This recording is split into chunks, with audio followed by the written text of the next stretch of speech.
Hello दोस्तों, कैसे हैं आप लोग। मैं उम्मीद करता हूं कि आप सभी अच्छे होंगे।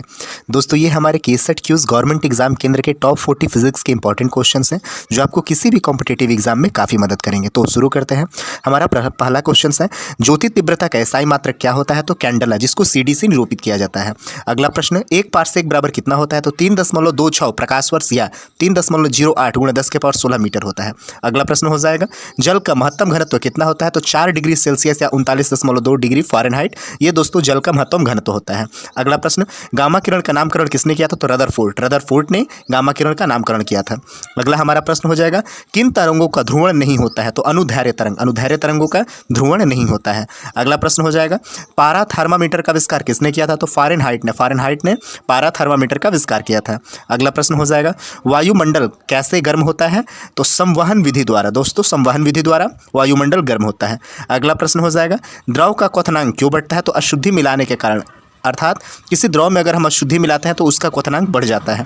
अगला प्रश्न, जल में प्रकाश की चाल कितनी होती है। तो 2.25 × 10⁸ मीटर प्रति सेकंड, अर्थात हम कह सकते हैं दोस्तों 2,25,000 किलोमीटर प्रति सेकंड होती है।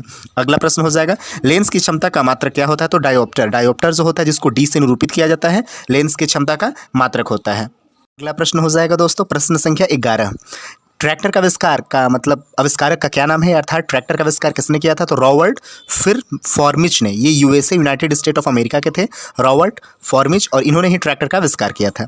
अगला प्रश्न हो जाएगा, रमन प्रभाव की खोज किसने की थी। तो सीवी रमन ने 1928 में की थी। सीवी रमन ने 1928 में रमन प्रभाव की खोज की थी। भारतीय इंडियन थे। अगला प्रश्न हो जाएगा, रिएक्टर मंदक के रूप में क्या प्रयोग होता है। तो आंसर हो जाएगा ग्रेफाइट या भारी जल, अर्थात ग्रेफाइट तथा भारी जल या भारी जल रिएक्टर मंदक के रूप में प्रयोग किया जाता है। अगला प्रश्न हो जाएगा, रेडियो सक्रियता की माप किनसे की जाती है। तो जीएम काउंटर द्वारा रेडियो सक्रियता की माप की जाती है। अगला प्रश्न हो जाएगा, विद्युत प्रतिरोध को मतलब मापता है क्या। तो ओम मीटर, यानी विद्युत प्रतिरोध को ओम मीटर द्वारा मापा जाता है। अगला प्रश्न हो जाएगा, स्पष्ट दृष्टि की न्यूनतम दूरी कितनी होती है। तो 25 सेंटीमीटर स्पष्ट दृष्टि की न्यूनतम दूरी होती है।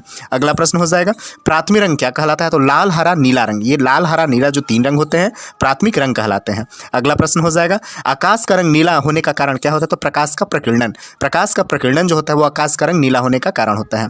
अगला प्रश्न हो जाएगा, ठोस में ऊष्मा का संचरण मतलब होता है किस विधि से। तो चालन विधि द्वारा ठोस में ऊष्मा का संचरण होता है।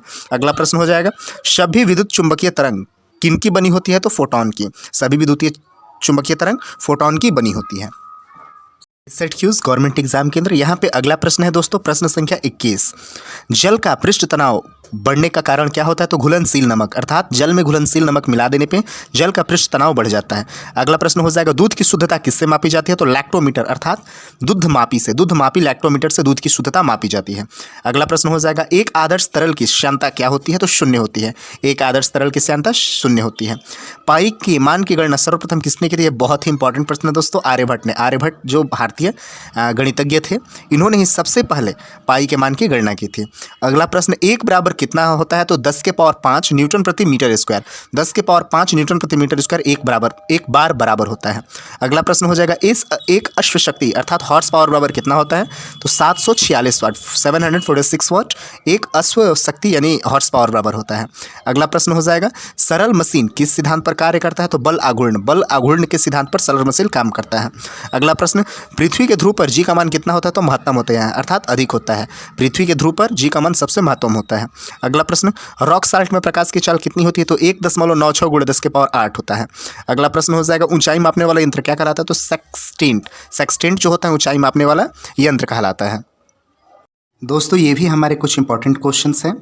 विभिन्न माध्यम में ध्वनि की चाल, वायु में ध्वनि की चाल 332 मीटर प्रति सेकंड, हाइड्रोजन में ध्वनि की चाल 1269 मीटर प्रति सेकंड, कार्बन डाइऑक्साइड में 260 मीटर प्रति सेकंड, भाप 100 डिग्री सेल्सियस में 405 मीटर प्रति सेकंड हो जाएगा, अल्कोहल में 1213 मीटर प्रति सेकंड हो जाएगा, जल में 1483 मीटर प्रति सेकंड हो जाएगा, समुद्री जल में 1533 मीटर प्रति सेकंड हो जाएगा, पारा में 1450 मीटर प्रति सेकंड हो जाएगा, कांच में 5640 मीटर प्रति सेकंड हो जाएगा, एल्युमिनियम में 6420 मीटर प्रति सेकंड हो जाएगा और लोहा में 5130 मीटर प्रति सेकंड हो जाएगा। ये सारे मीटर प्रति सेकंड में हैं दोस्तों। तो दोस्तों, ये हमारे केसेट क्यूज गवर्नमेंट एग्जाम केंद्र के टॉप 40 क्वेश्चंस थे जो आपको किसी भी कॉम्पिटेटिव एग्जाम में काफ़ी मदद करेंगे। तो उम्मीद है कि वीडियो पसंद आया होगा। तो प्लीज़ केसेट क्यूज गवर्नमेंट एग्जाम केंद्र को लाइक करें, सब्सक्राइब करें तथा कमेंट करना ना भूलें। और देखने के लिए धन्यवाद।